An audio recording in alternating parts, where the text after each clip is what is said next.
My name is Gerard Nkusi, born from Kisoro, Kigezi region, southwestern Uganda. I am the founder of Adventure Learning and Community Development Initiative, which is the mother to the home of Kigezi, Culture and Conservation Learning Center. We always keep it very simple. It's about our heritage, helping people to understand how they used to live in the past, or how they used to live in connection with nature, and how things have changed. Right now I do conservation and ecotourism. Not just tourism, but ecotourism. Yeah, the Southwest, I would say it's one of the wonders of Uganda, or the wonders of the world. It's very productive because our soil is volcanic, so the soil is very, very rich. Of course, majority population being farmers, small-scale farmers, and the changing climate is affecting their productivity in the garden.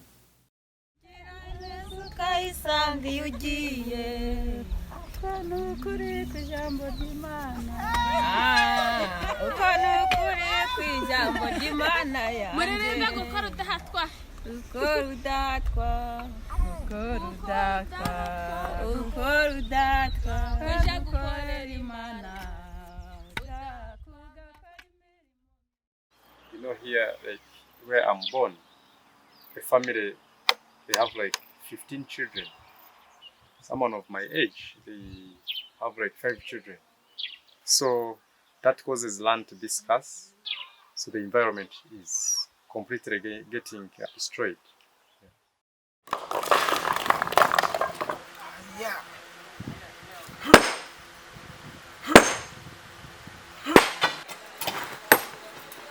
We're dealing with communities who are poor. We realize that some of the things they do, it's not out of ignorance, but it's out of need, poverty. It's very hard for poor people to conserve. That's why we think that encouraging projects that will directly empower the local people is one of the gateways to sustainably conserving the environment.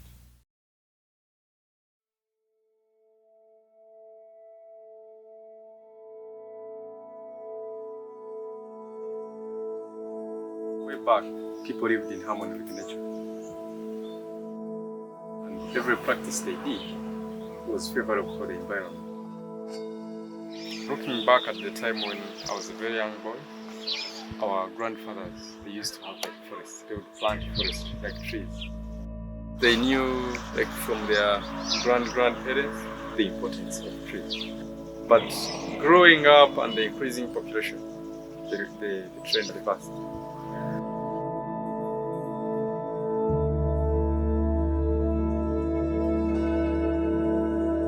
In one of our conservation initiatives, we always think about bringing in this concept of can we bring forests back to the community.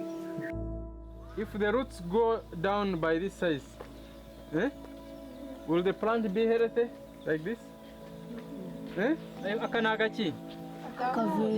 Akana akavera nagachi? Ibi ni byiza mutaka? The restoration of nature and the indigenous species back in the community is very important. I think that's the approach which Gerard is using, that the information of the environment he has lived in or he has grown up in, some of the people in the community did not know the use. They found it, okay, my grandfather used it, but now if we share, if you get this plant, it's going to help you with this particular ailment, or if you eat this food, it's going to help you with the immune system building. That is more of sharing the information got from the formal education. But when it comes to the other aspects of culture, let's say like a social aspect, then he learns from the elders.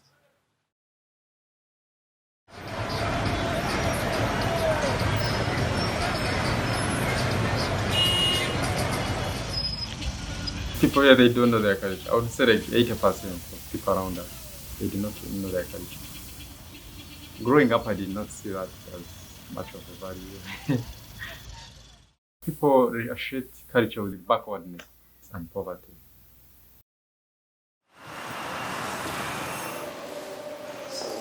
One thing that I really got proud about is later on discovering that actually my great-grandfather was the last king of Kigezi region, before the British took over. I was like, okay. So we are the guys who who took over the whole of this area. Growing up in a family that never had anything they wanted, I would say very unprivileged family. Knowing that I'm from this was part of my history. It's not something that anyone can ever take for granted. That thing really also motivated me to push on and learn more about my culture.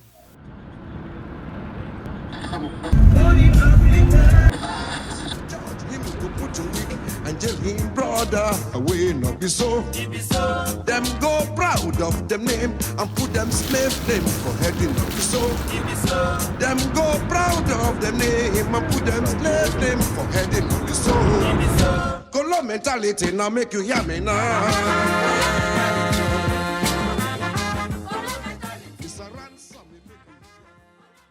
The way we used to live, everything had changed. And most of the traditional things, I could not see anything anywhere. So I had one bike that was donated to us. The bike is out there, you see. So I would travel on this bike. Sometimes I would be having my bag with a notebook. And then I would get a rope and tie any traditional item collected from the elders. Of course, talking to these people, they would also wonder what you want to do with it. Because these are their positions. Some of them, they have thrown them somewhere. Like, where did you throw it? Can I please look around? And then okay, so please, can I take it the way it is? Sometimes when I would pass by people, they're like, ha! Look at that crazy person. Look at what he's carrying. Like me, I was not afraid to look in any way. For them, they did not see where I was seeing.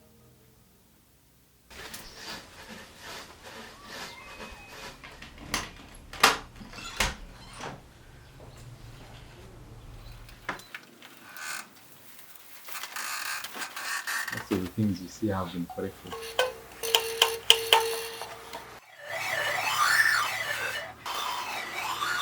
If you don't know, you may think it is diamond, but where you find it, it is actually an indicator that there is diamond down underneath. So these are base metals. Our culture is not written down. It is passed on from the older generation to the younger generation.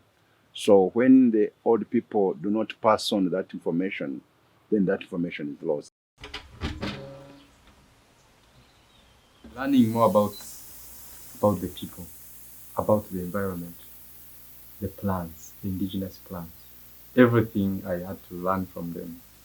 I had to create that time, meet with them, live with them, eat with them, sometimes sleep where they sleep, all for the sake of learning. Traditionally, this tree is very, very important. Like my desire was to really have this knowledge, come back, have the things collected and put in one place. I did not study environmental science or conservation, not even tourism. I studied Bachelor of Commerce, but when I found my passion, I started learning. When you learn and practice, you need to share.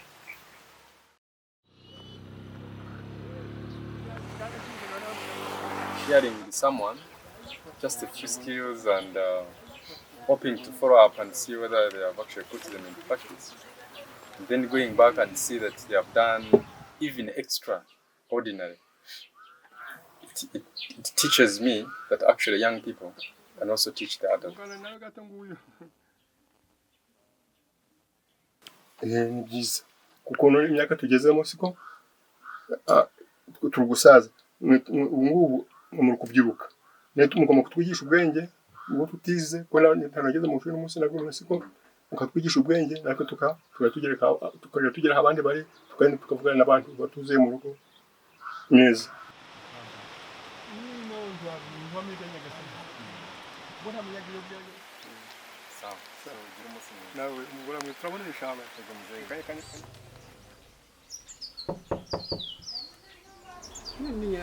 So the work that we were doing is very unique. Like ecological restoration is not like planting a garden of maize.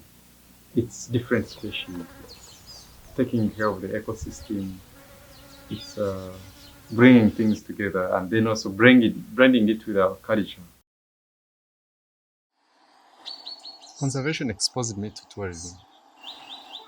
Yeah, because as you're deeper in nature, you're also discovering opportunities and seeing how you can actually promote what you're conserving. In tourism, I don't work alone. Like you work with the chain of people who are benefiting. You work with the destination communities. These guys you see here, they all have families. Actually, not small families.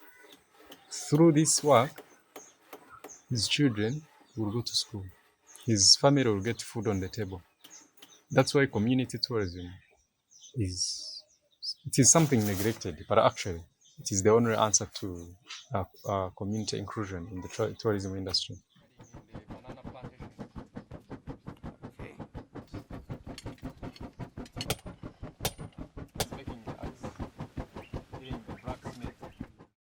When I'm doing any conservation work, I don't even feel that anything is pushing me. I just do it out of love. Not love driven by money, but loving nature and wanting to do something.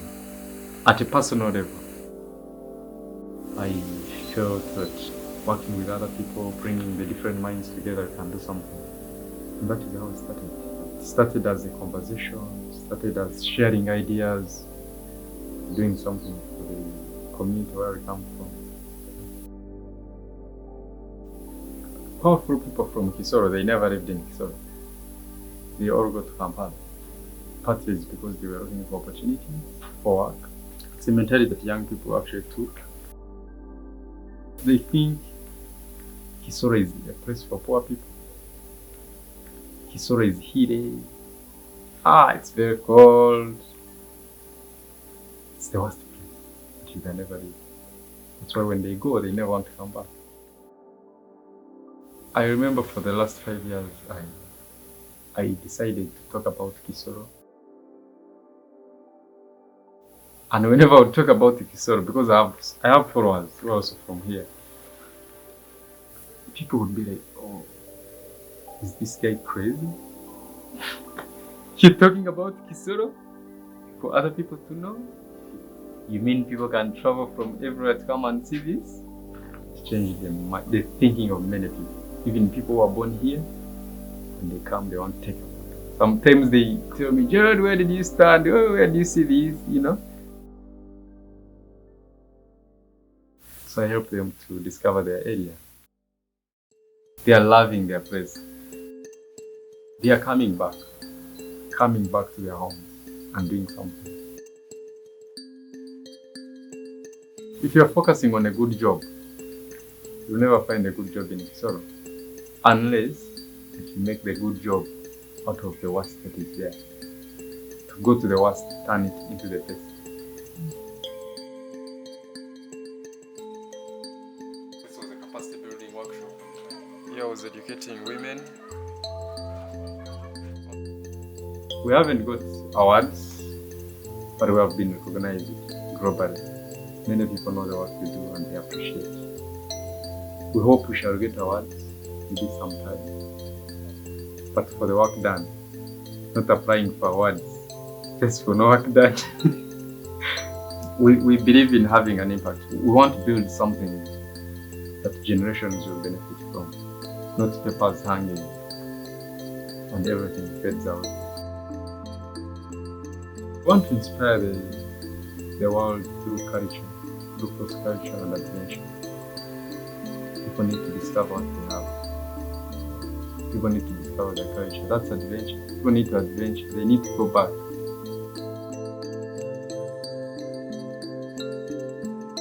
for people going back and understanding where they come from to guide their future. They will know where they're heading. I also want the world to understand more about Africa.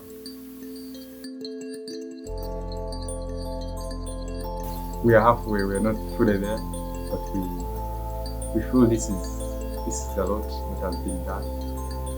But of course now the other issue is make it known to the world. Yeah, because